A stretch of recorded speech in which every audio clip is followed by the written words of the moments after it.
आज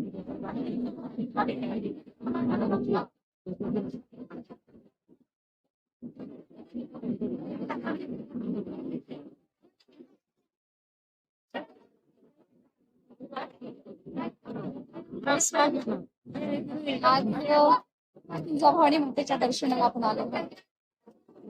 जय भवानी जय शिवाजी.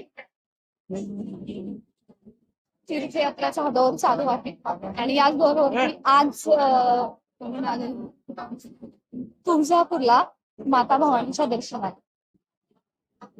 हे सतत इन्फॉर्मेशन देऊन माहिती सांगण्याचं इतकंच की जसं एकदा आपल्या चॅनल होती, आपल्या फॅमिलीमध्ये एक रील टाकला होता पंढरपूरचा, तिथंही आताही तशीच कंडिशन आहे की दर्शनाला जाऊ दे, रांगेत उभे राहू दे, अभिषेकाला जाऊ दे, तरी सुद्धा आपल्याला दिसतंय की कोणी ना कोणी आपले शिक्षक बांधव आपल्याला दिसतच आहे. सो छान वाटतंय फायनली.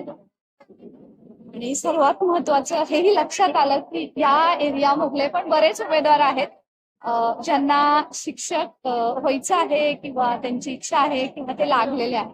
आज सुद्धा असे बरेच उमेदवार भेटले. तेव्हा फोन नव्हता त्यामुळे करता नाही आलं, पण छान वाटलं.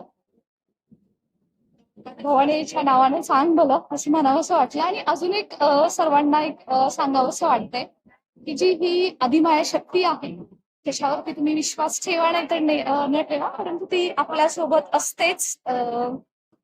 म्हणजे ती जागृत देवस्थान आहे आणि ही फक्त एकच देवस्थान आहे, ती चल देवस्थान आहे. जेव्हा अफजल खानांनी तुळजाभवानी मातेचं मंदिर फोडण्यासाठी जेव्हा स्वारी करून आला होता तेव्हा सुद्धा इथल्या पुजाऱ्यांनी ही मूर्ती लपवून ठेवली होती आणि दुसरी एक डमी मूर्ती आपण त्याला बोलूया ती ठेवली होती आणि ती फोडण्यात आली अफजल खानातून. आणि त्याच्यामुळे आज इच्छा मूर्तीचा अभिषेक झाला. प्रसन्न वाटलं, समाधान वाटलं आणि सर्व भेटलं त्याचा पण आनंद झालाच. सो ह्याच नंतर आल्यावरती पहिल्यांदा सांगत जाईल जेणेकरून तुळजापूरचे, धाराशिवचे, सोलापूरचे, पंढरपूरचे इकडच्या साईडचे अभिभारक आपल्याला भेटत राहतील. आणि अर्थातच लवकरच भेटूया. तीर्थक्षेत्र सदवला आहे आणि चला सी यू ऑल, स्टे